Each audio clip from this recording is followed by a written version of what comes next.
How do you file civil rights complaints without it costing us parents money?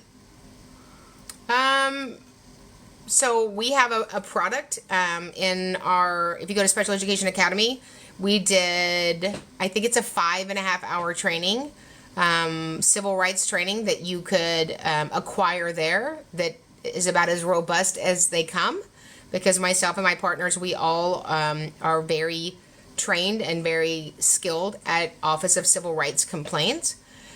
You certainly can file on your own. While we don't recommend that because you're dealing with federal attorneys.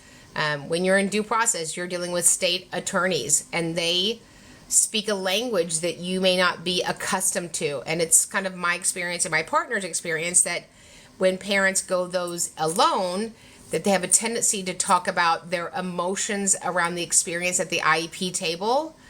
And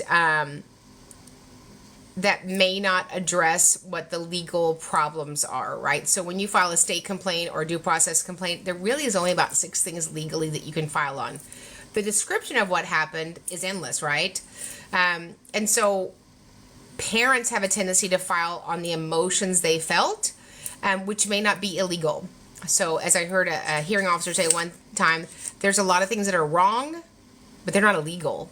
And so when you're filing with the Office of Civil Rights, you're reaching a federal attorney and they want to know just the facts, ma'am, just the facts, sir, and they want to know the legal facts. They don't want to know that you don't like Danette and Travis was mean to you and Alicia doesn't let your daughter be a cheerleader.